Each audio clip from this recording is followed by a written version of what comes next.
That's not me.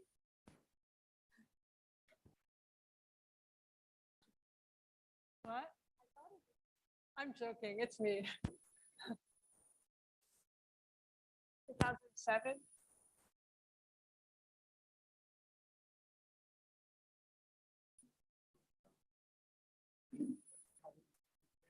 The students here most became teachers, so they have like kids and families. And, yeah.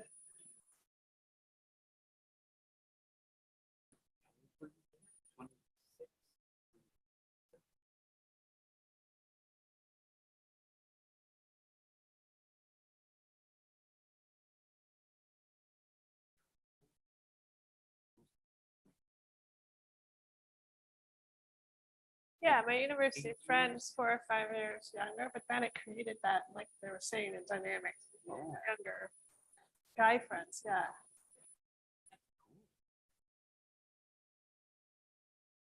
So Shobha and I are only 3 years apart. So I was pretty close in age to, because people go to university older in Sri Lanka, so I was pretty close to the university. At the time, I felt a lot older, but now I realized 3 years was nothing. Yeah. 3 to 5 years. No. I felt old at the time. But when you're in your 20s and you think of 3 years. Yeah, really, really wasn't.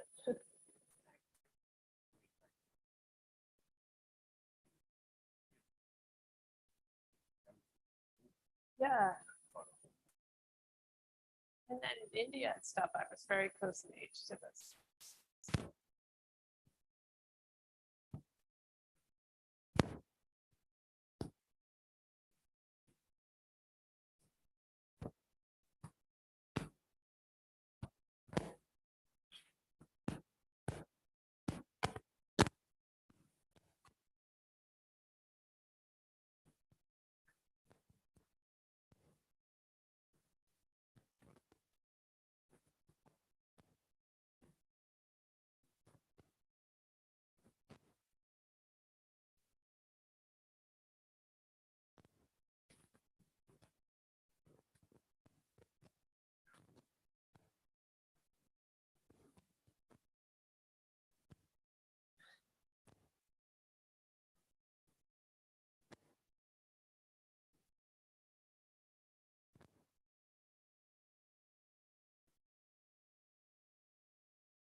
Should I start now?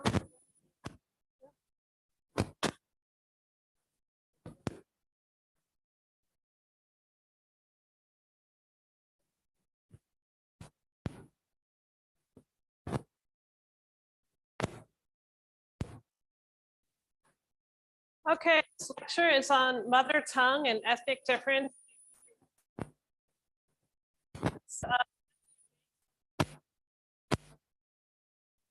Basis book. And I've already Choxy the PDF of my book, so he'll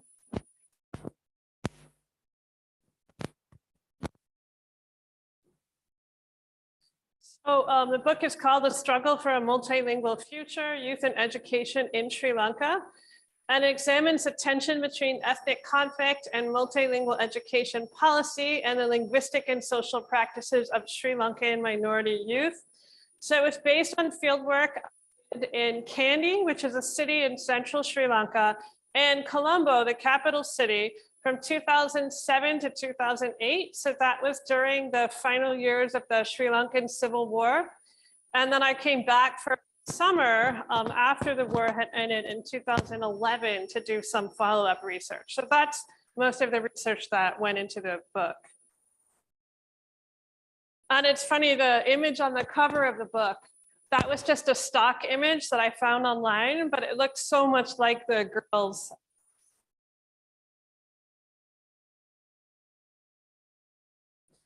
So I just going to summarize the book a little bit, and then I'm going to back up and just look at multilingual education policy in Sri Lanka.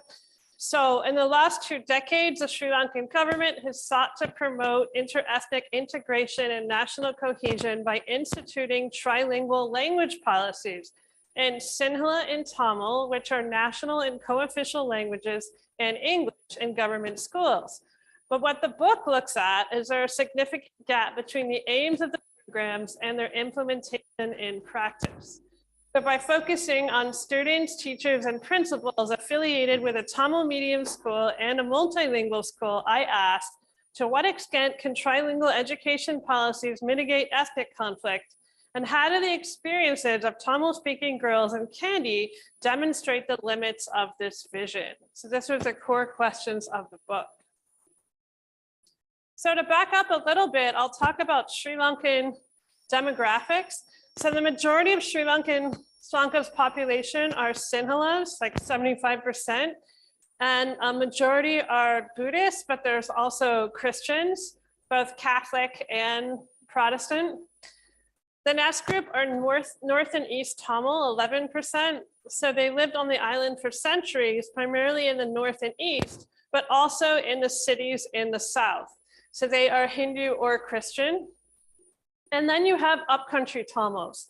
Some scholars use hill country Tamil, but I realized this summer that almost everybody says upcountry Tamil.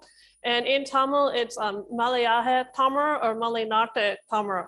So they're 4.2% of the population, and they're descendants of migrants who arrived from South India during the British period to work as plantation laborers in the Central Highlands. They're Hindu or Christian.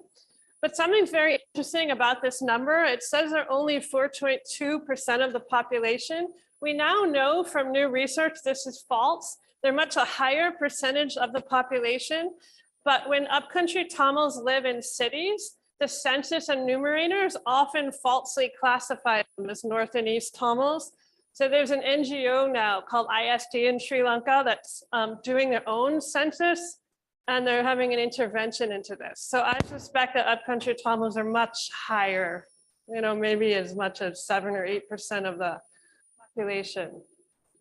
So then the next ethnic group are Muslims, 9.2% of the population. So they can be traced back to pre-Islamic seafaring trade between South and Southeast Asia and the Middle East, as well as Arab Muslim mercantile trade in the first part of the 7th century.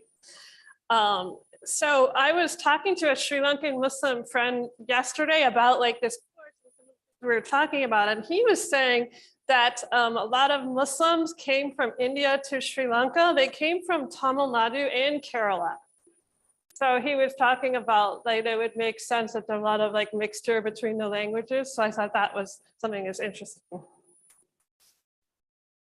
Now about Sri Lankan Muslims, the majority of Sri Lankan Muslims speak Tamil as a first language. So almost any Sri Lankan Muslim is gonna understand and speak Tamil, but the government classifies them as an ethnic minority group on the basis of their religion. So it's very confusing to outsiders, but it's confusing to Sri Lankans themselves, because Sinhalese and Tamils are ethnically classified on the basis of language, but Muslims are classified on the basis of religion. And this contrasts with Muslims in Tamil Nadu, and it's been written about how they accept both linguistic and religious identities. So again, Sinhalese and Tamils define their ethnicity on the basis of language or mother tongue, but Muslims define it on the basis of religion. So Muslims in the central and southern part of the country will speak Tamil at home, speak Tamil in their community, but often will not describe it as a mother tongue. Arabic is their mother tongue, or they'll say that they don't have a mother tongue. But then Muslims who live in the Tamil-speaking majority parts of the North and East will often identify Tamil as a mother tongue in every way. So it's a difference. And the other nuance to that is that Muslims that live in central and southern Sri Lanka, as I mentioned before, they're highly bilingual. So often they'll have a bilingual linguistic identity. right? So I think the difference is like that they tend to be extremely fluent in Sinhala. So like have native proficiency in both Tamil and Sinhala. So they might have an identity as being bilinguals more than just Tamil speakers. And then of course there's just everybody in Sri Lanka has a desire to learn English, but the emphasis on English is particularly strong among Muslims and has been for 10 or 20 years. So of course, many central and southern Muslims are trilingual as well. So a little bit about the education system. During the British period, a bifurcated system of education developed in Sri Lanka. So local elites were educated in fee levying English medium schools, and the masses, the majority, were educated in free Sinhala and Tamil medium schools.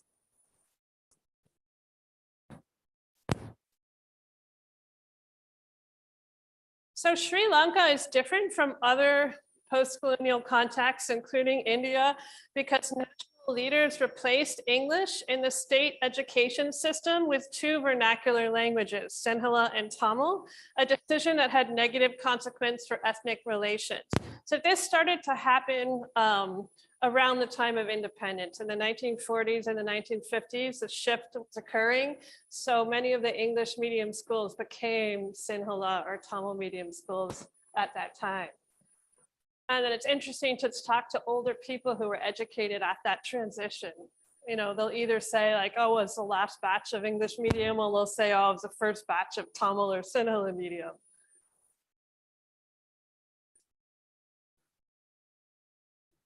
Now, policymakers had advocated moving away from English to address the gap between the elites and the majority of the population. But it's also widely thought that politicians did it to gain votes, right, from people who were in favor of Sinhala being the official language of Sri Lanka. So like I said, from the mid-1940s to the 1950s, as part of the Swabhasha or own language movement, popular among Sinhala and Tamils, the government replaced English with Sinhala and Tamil instruction in government schools. So this policy, combined with the takeover of schools by the state, produced a centralized education system where all school-aged children were guaranteed a free education. So in some ways, these policies were incredibly successful. The literacy rate went up a lot. You know, children were a free education almost anywhere in the island. So in some ways, these policies were highly successful.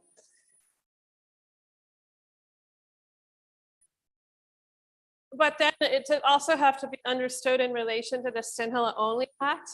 So after independence in 1948, the Sinhala Buddhist majority government instituted discriminatory policies against Tamils and Muslims who they believed had been given preferential treatment in the colonial period. So in the 1950s, the Swabhasha movement was replaced by a Sinhala only movement. So like initially in the 40s, Tamils and Sinhala were to Sinhala only in the mid-1950s. So in 1956, the government made Sinhala the sole official language of the nation.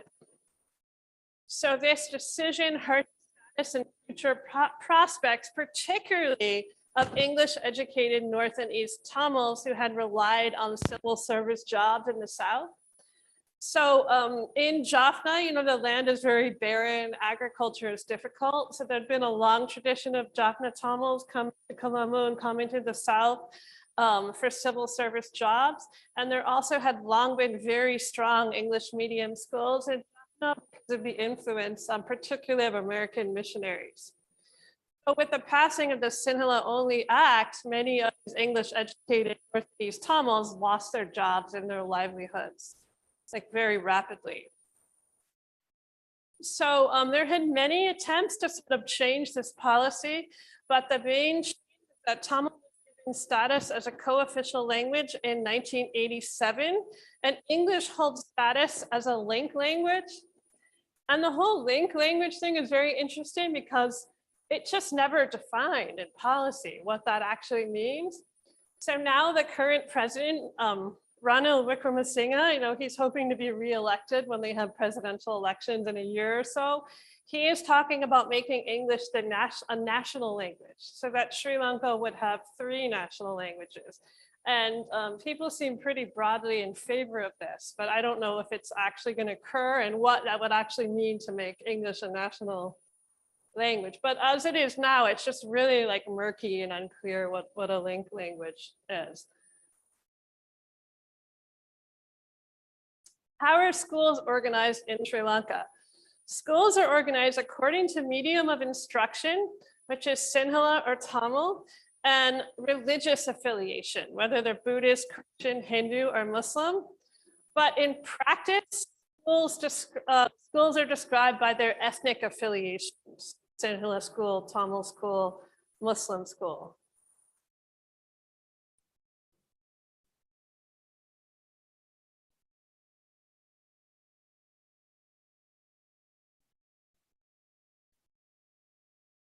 In policy and practice, medium of instruction divisions are intertwined with the concept of mother tongue. If in a government school, Sinhalas and Tamils are required to study in their mother tongue.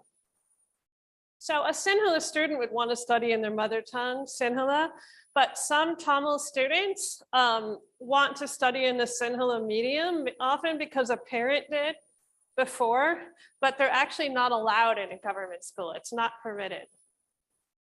Muslims, however, because they're not considered to have a single mother tongue, have a choice. So they may study in the Sinhala or Tamil medium. If you look at the whole island, by far the majority of Muslims study in the Tamil medium, but a lot of Muslims in the south, like Colombo and then like further south in Gaul, study in the Sinhala medium. And one reason particularly is because there are many more Sinhala medium government jobs. You also find, which is interesting, is even within a certain family, some kids will study in Tamil and some kids will study in Sinhala mediums, and it's thought, so they can go for different types of jobs. So that's very common thing. So the Sri Lankan education system, reinforces this association between language and mother tongue and ethnic identity. So it's really enforced for Sinhalas and Tamils, right? You have to study in your mother tongue, which corresponds with your ethnic identity. But then Muslim situation complicates that, right? Because ethnic identity of Muslims is not related to mother tongue or language in Sri Lanka.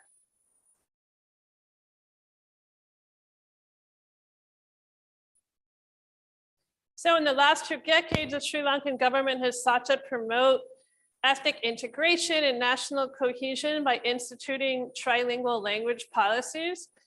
And it all started with this report of the Youth Commission in the 1990s.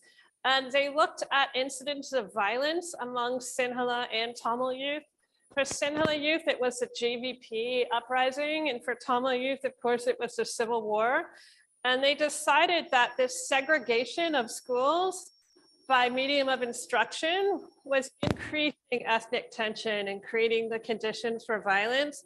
So they actually recommended these trilingual policies, but they didn't actually happen until around the early 2000s. So now in Sri Lankan schools, since the early 2000s, Sinhala medium students are required to study Tamil second language from grades 6 to 11. Until 10, they extended it to 11. And Tamil medium students are required to study Sinhala as a second language from grades 6 to 11. And around the same time, English started to be re-emphasized, for the first time since the Swabhasha policies. So they introduced English bilingual programs at large schools. And I think I mentioned before, because of the Swabhasha policies, there are very few qualified teachers. So when I first did my research in 2008, they just had certain subjects in the English medium school they only had English at large schools in only certain.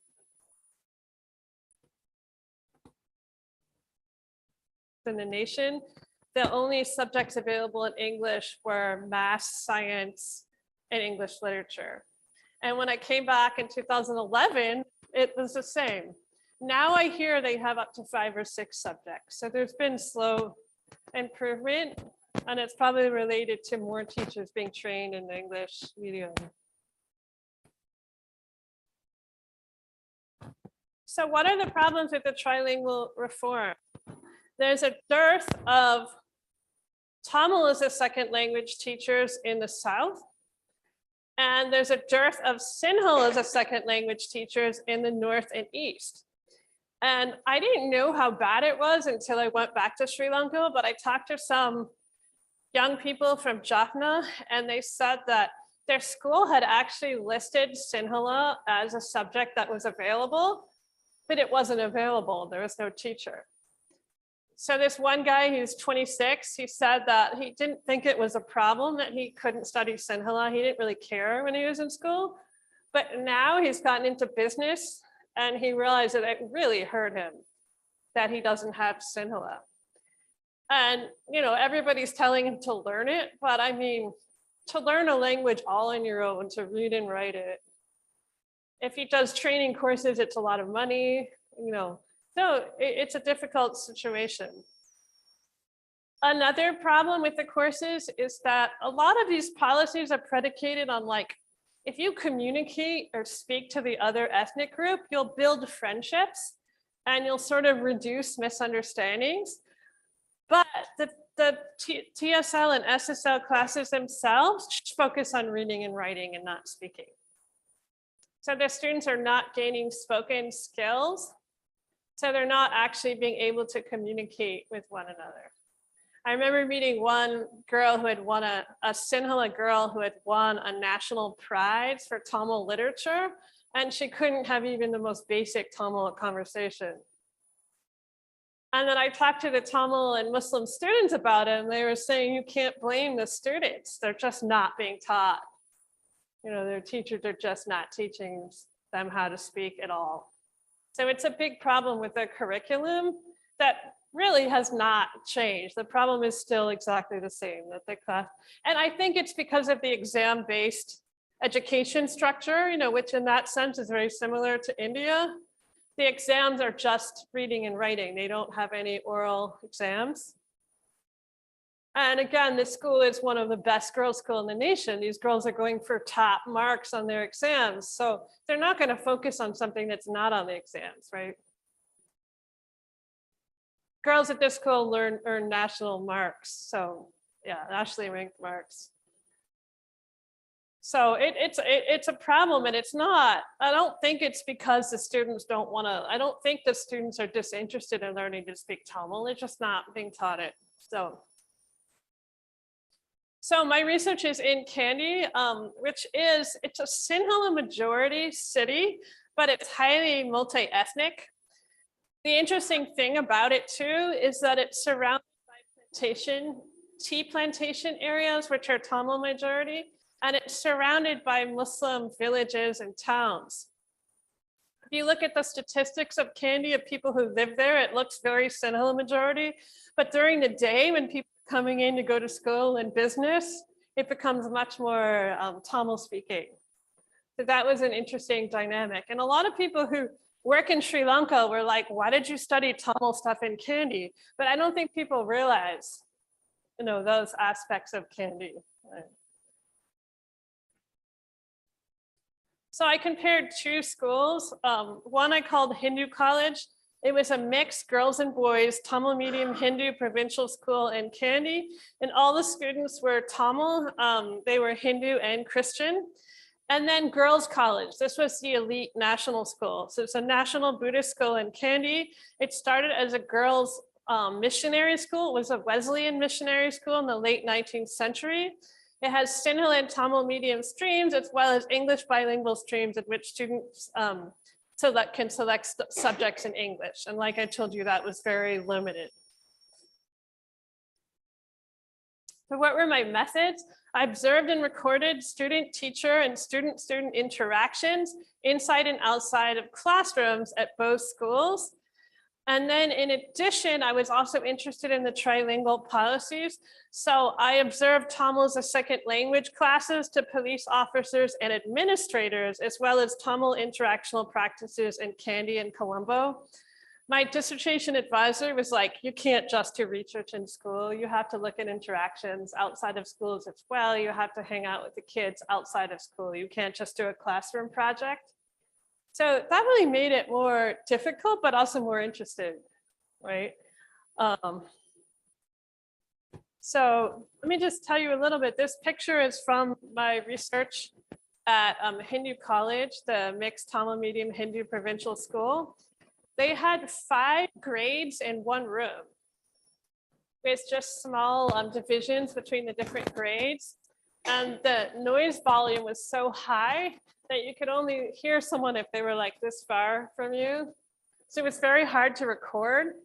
The other thing I noticed is that the students who got the better marks got to sit in front so they could actually hear the teacher. And then the teachers whose marks were low and they were thought to have no chance of passing the ordinary level exam were further towards the back. And then you had certain students who didn't fight to be in the front because I guess they could study on their own anyway and pass on their own, right? Since this time, they demolished the, built it, and they built it up because the space was so small. They built it up so the situation's a lot better now. They have a nice, beautiful school building, but it was very difficult at the time for the students. There were also no facilities at all.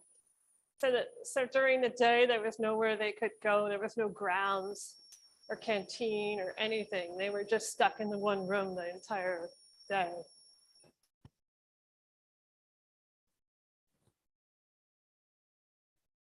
So I was just going to review. So this chapter 2 is where I talk about school segregation and language-based ethnic difference. So it reviews the Sri Lankan national education system, what I talked about today, and the recent trilingual reforms in education in the private sector. And it examines implementation of the SSL and ESL programs at the 2 different schools. And this picture is from the national school, from Girls College. And it was like a Buddhist event, I believe, of some kind. So Hindu College, I argue that it represented a Tamil medium Hindu sphere of practice. So while students studied Sinhala second language and English, the almost exclusive use of Tamil reinforced the conflation of a Tamil medium ethnic identity with medium of instruction and linguistic practice. So I'm sure this is probably familiar in an Indian context. Just there was an English class and there was a Sinhala as a second language class, but students didn't speak these languages outside those specific classes. And then often in the classes were conducted through Tamil. So there was very little Sinhala in English and it was mostly Tamil use. So overall, it was like this Tamil speaking sphere of practice, which then got mapped onto ethnic identity and mother tongue. Yeah. So medium of instruction was mapped onto ethnic identity and mother tongue in the school. And there didn't happen to be any Muslims at this particular school, but there are Muslims who study at Hindu schools. And there was one Muslim teacher at the school only, and the rest of the teachers were Hindu and Christian. Now, Girls College, despite its status as a multilingual and multi-ethnic school, local policies and practices segregated students and reinforced language-based models of ethnicity. What I found interesting is that everyone studied English, right? So potentially you could bring Tamil and Sinhala medium students together in English classes, and they used to. About 5 years before this, they used to students into English on the basis of ability. So they had different ability levels and they'd organize it that way. A new principal who's a Sinhala Buddhist changed the policy so that Tamil and Sinhala medium students studied English in their separate classrooms. And this was a high level school. So in English classes, they spoke 100% English. So there was no reason why they couldn't integrate Tamil and Sinhala students in the same classrooms. And I also thought it was difficult because the students were at very different ability levels in the English classes. So the highest level, you had students who were fluent and spoke English at home. The lowest levels, you had students who weren't getting much English at home. So there was a big difference in English ability. So the presence of Muslim students in the Sinhala and Tamil medium streams complicated the conflation of ethnicity and medium instruction, but a lot of times they were kind of treated like as an exception, right? So like medium of instructions conflated with ethnicity, but like Muslims are different, was often how it was sort of treated.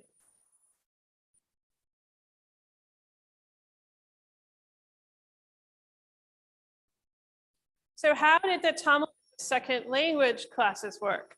Well, Sinhala medium students were required to take all classes like grade 5 to 11. And who were the teachers? Well, there were 2 Muslim teachers and 1 Tamil teacher. Now, throughout the island, most Tamil second language teachers are Muslims because it's thought that Tamil is best taught through Sinhala. And Muslims tend to be more, like I said, more fluent in Sinhala. So there was a preference for hiring Muslim teachers. And in these classes, Tamil was taught through Sinhala entirely. And students were not encouraged to speak in the classroom. So there were very little spoken interactions. It was just textbook lessons and written assignments, and everything was explained through Sinhala. So no speaking practice.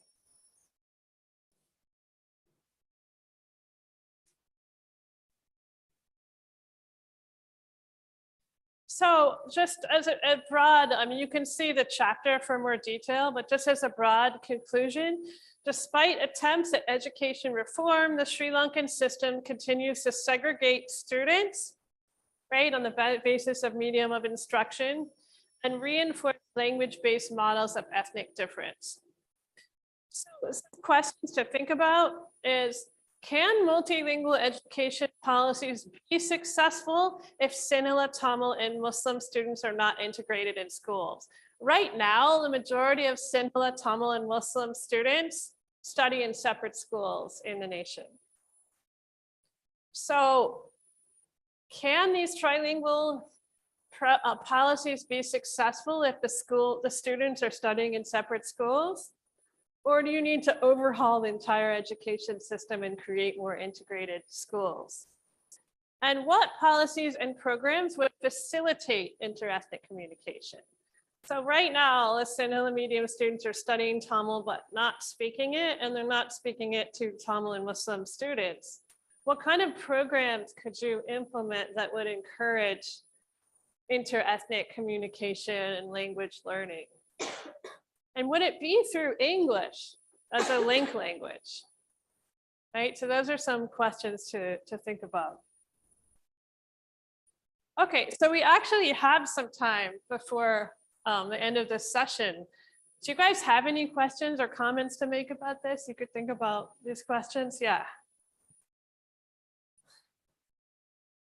I wanted to ask about the plantation workers and their descendants. I mean, isn't the Tamil that they speak quite different from the Sri Lankan Tamil, and how do they fit into this? I mean, there's already segregation based on language, but then there's another dimension of an entire other origin in terms of ethnicity in its term, in its like in terms of nationality or Yes, that's a really good question, and something I didn't get into in this lecture is that there are recognized to be many different varieties of Tamil spoken in Sri Lanka.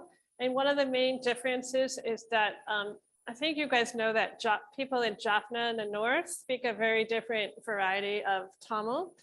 And then in the south, you have descendants of Tamil tea plantation laborers who came from India in the 1900s, and they speak a Tamil that's much closer to Indian Tamil varieties, but it's not the same as Indian Tamil.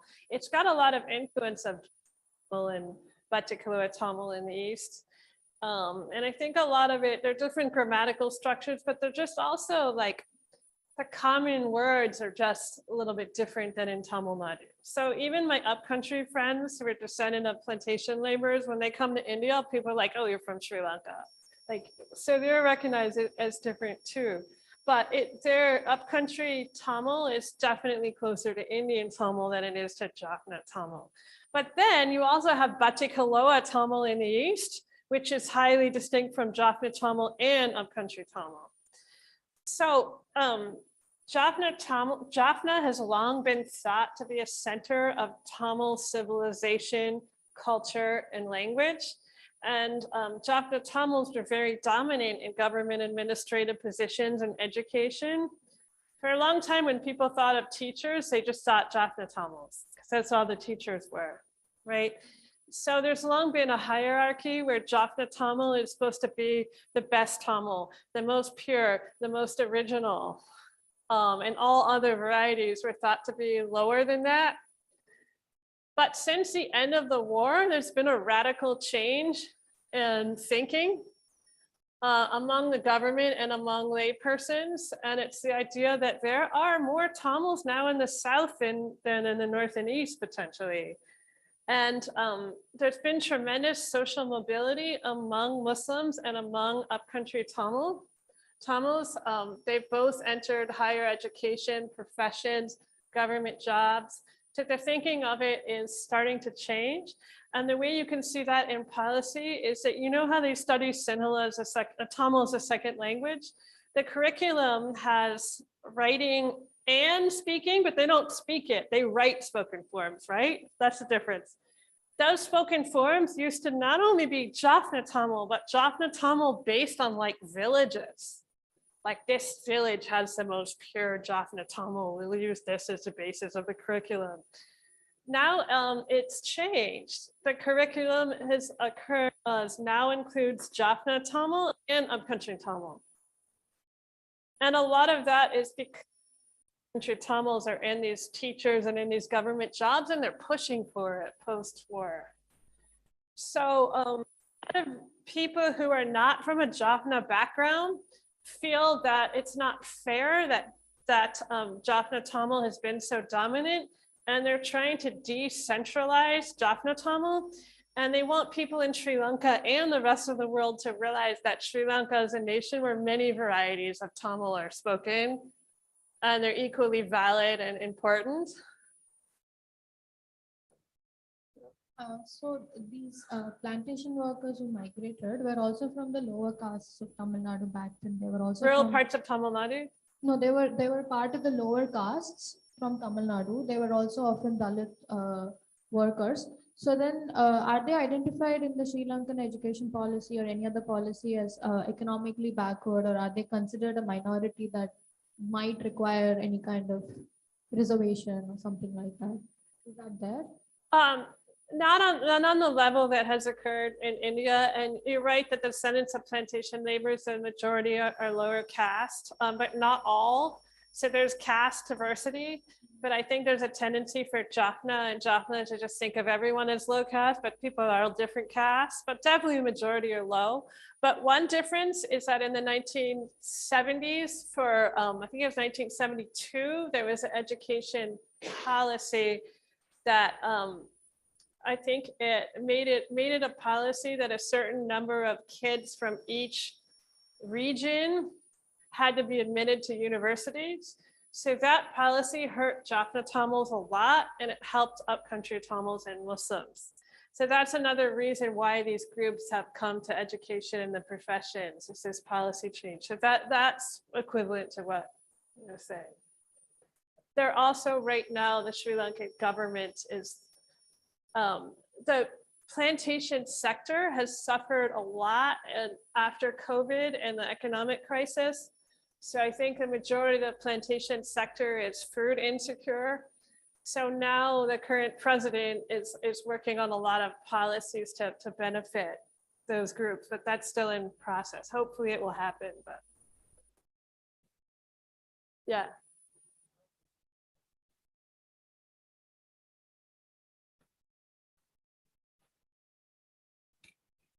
So what is the role of the particular political context in Sri Lanka, leading to the exceptional status of Muslims. Wait, what about the political context? Of the particular political context of Sri Lanka that leads to the exceptional status of Tamil Muslims, because during the Tamil nationalist movement, most of the LTT leaders, they kind of alienated Muslims, and which led to some incidents of genocides, I think.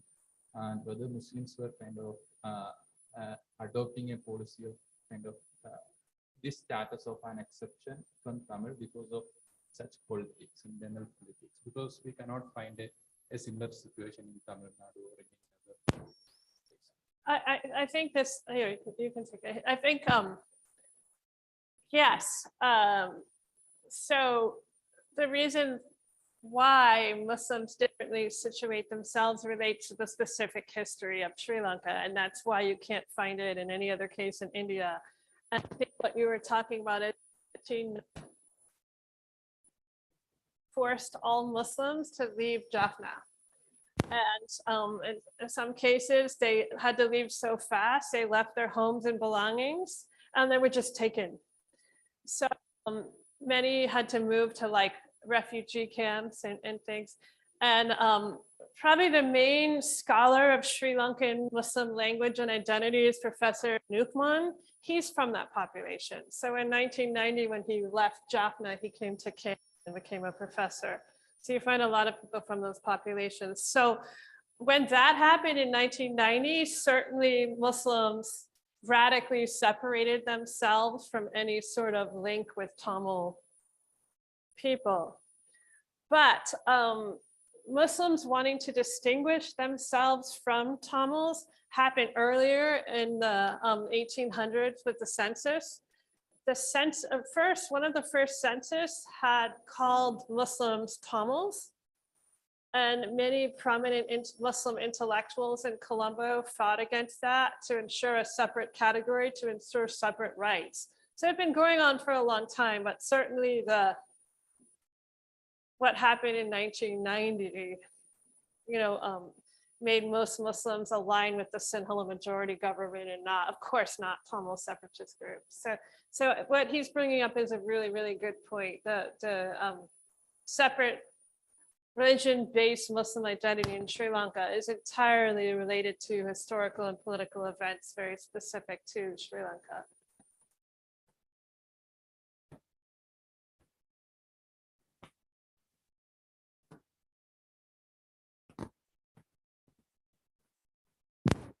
I just have a quick question with reference to one of the slides where you compared both the schools. There was a mention of mixed Tamil medium. I just wanted to know what it Oh, meant. mixed just being girls and boys. So in Sri Lanka, the elite schools tend to be single sex and the less elite tend to be mixed. Yeah. I'm also wondering, so in India, when it comes to Tamil, we have a lot of relation with the anti-caste and Dravidian language movement. And we have a lot of people of Indian origin in Sri Lanka who speak Tamil. Has there been any connection with them, or has it affected them in any way? Are there any discussions about this movement there So you mean like in the 1950s and such? at any point of time? Because you also said the caste distinctions are not much prominent there as they are in India. Yeah, let me pull up a slide to talk about that in a minute. There's something interesting with regard to that. So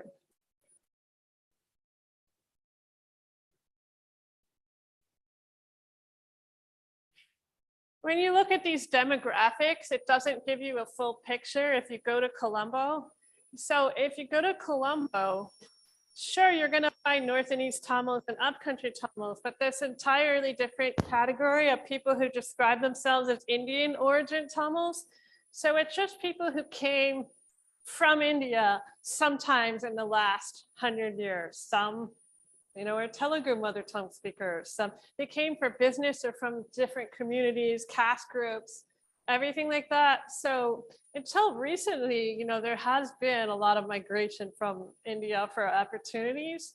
So I think certainly if you look at Colombo, Tamils in Colombo has been very influenced by politics and movements that have happened within India. They're very aware of it, and it's part of like the Colombo Tamil scene for sure. The other thing is there are very few Brahmins in Sri Lanka. So I think that people may be aware of that, but it's not as like relevant to like the social milieu like within Sri Lanka.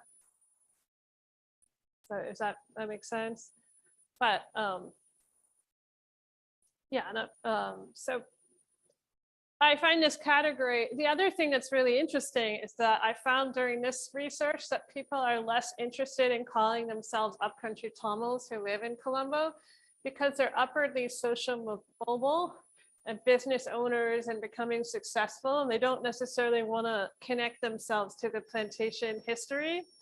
So some people were really firm. I don't call myself an upcountry Tamil. I'm an Indian origin Tamil.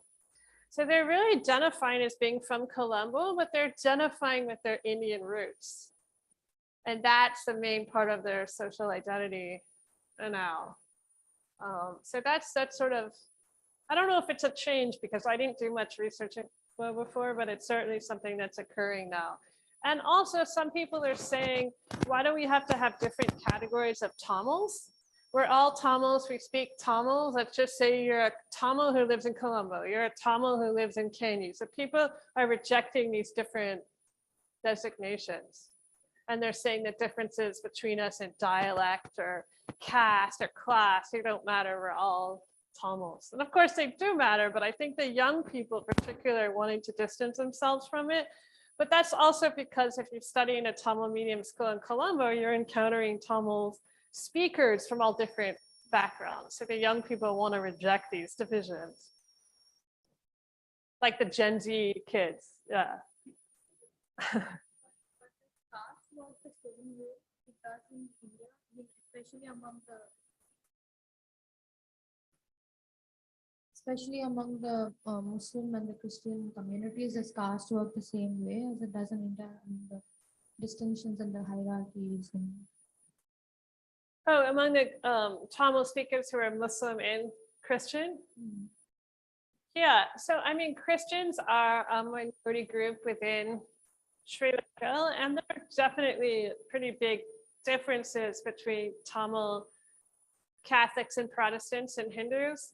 And I was doing my research in a neighborhood in Colombo called Balavata. And if you guys go to Colombo, I highly recommend going there because it's like the best sort of like South Indian food and affordable and everything like that. But I found that neighborhood is mainly Tamil Hindus. Tamil Catholics live quite far away on the outskirts of the Colombo Municipal Council. So I think there are really significant differences, for sure. no, I think I said caste. Does caste work the same way, even among Muslims and Christians in Sri Lanka as it does in India? That So you was the mean caste question. among Muslims? Like, Yeah, is caste, I mean, I'm saying is caste or the caste hierarchy a unique concept to like a few groups in Sri Lanka, or is it just prevalent among all groups irrespective of religion or ethnicity, or are there caste hierarchies? yeah, there are caste hierarchies.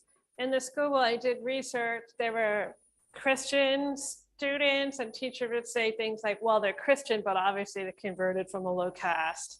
So people think a lot about caste in terms of Christians for sure. And also a lot of the Tamil Catholics are from fishermen communities.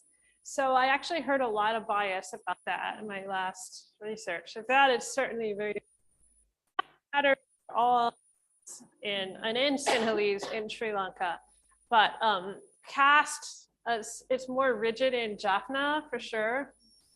So I think I mentioned that in Jaffna, people tend the first person question you ask another, if you're Jaffna Tamil, you ask another Jaffna Tamil is what is your village? Because you can immediately know the caste that way. And I actually witnessed it because I went around with Jaffna friends in Jaffna, and like, you know, this one person was asked 5 or 6 times in a day what his village was. So yeah, so caste, it's thought to be particularly rigid in Jaffna. But caste matters elsewhere as well. And then certainly in marriage, it's very prominent. It's sort of in the literature thought that caste is a little less important in a Sri Lankan context.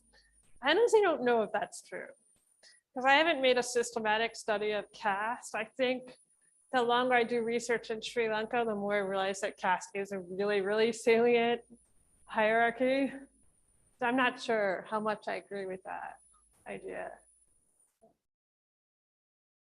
There are like migrant Muslims from India and also the mercantile Muslim community. Or what? So in Sri Lanka, there are this Arab Muslim mercantile community. Are they identifying as a different caste or kind of higher? And you said that some of the Muslims identify Arab as their mother tongue, Arabic as their mother tongue, right? In the South, they do, yeah. Okay. Is that such communities who were kind of coming from this mercantile background or kind of having a higher status among Muslims itself? Oh, do the Tamil, the ones who identify Arabic have a higher status? Yeah, because there will be some communities like Sayyids or some community who kind of they argue that they have an Arabic background, like Lebbas or Malaikas. Yeah, okay, so there are hierarchies among Muslims because there's distinction between Ceylon Muslims. Ceylon Muslims are those who can trace their lineage back to the Arab traders. And there's even like groups like Muslims, and they tend to be higher socioeconomic background based in Colombo and speak English as the first language. So there's definitely a hierarchy between those elites and others. And then some Muslims came from India during the British period as traders in the plantations. So there's a hierarchy there, but very few Muslims I met wanted to talk about that. And it was not a question I could ask them, like what population are you descended from? But some of the super elite Ceylon Muslims told me about their background. And I think some Muslims don't exactly know what populations they've descended from. But then also within Sri Lanka, particularly in Colombo, there are all different Muslim groups. There are Memons, I think. I met some Memin shop owners, and what I found out about them is that they're very separate from other Muslims. And they what? Yeah, yeah. So I talked to a Memin shop owner, and he spoke to me in a mixture of Tamil and it's like the Gujarati related language that he speaks. You know what it's called? Yeah. But it was like a mix of the two languages, but I could still like understand maybe like 60% of what he was saying. And my friend who's Tamil, upcountry Tamil, she could understand 100% of it. I don't know how, but so there are different Muslim groups within Colombo, many different. And also the other, I'm not going to call it a hierarchy. There's a big difference between Sinhala and Tamil educated Muslims. And I think sometimes that is a bit class related. I think the Muslims who study in Sinhala medium tend to be of a higher socioeconomic class. It's true in Kandy at least. And I think like Professor Ladusa was saying, your medium becomes part of your identity. So I've definitely heard Muslims describe themselves like, I'm a Tamil medium, I'm a Sinhala medium, you know, as a way of just describing your outlook or your perception of the world, right? I think a big difference is Sinhala medium Muslims can't speak literary, like Tamil, higher Tamil registers, and they can't read and write. So it becomes like part of your identity to describe yourself that way. But I think there's a class difference generally between Sinhala and Tamil medium Muslims. But then also studying in the Sinhala medium can be a gateway to English as well. So to get into the English medium, you have to pass your grade 5 scholarship exam. For some reason, more students get into English from Sinhala medium. I'm not sure exactly how that's the case. But another development related to Muslims is that by far most Sri Lankans study in government schools, but there's been a recent increase in international schools, which is private. They don't follow the government curriculum. they're fee levying, and they're entirely English medium. So if you go anywhere now, there are just so many of these international schools. Sometimes they're in homes, people's homes, they turn into international schools. And there's a particular increase of Muslims wanting to study in the English medium in these international schools. And some can get into universities from them, but it's not the best route. A lot of the students who study in these schools go into business and like that.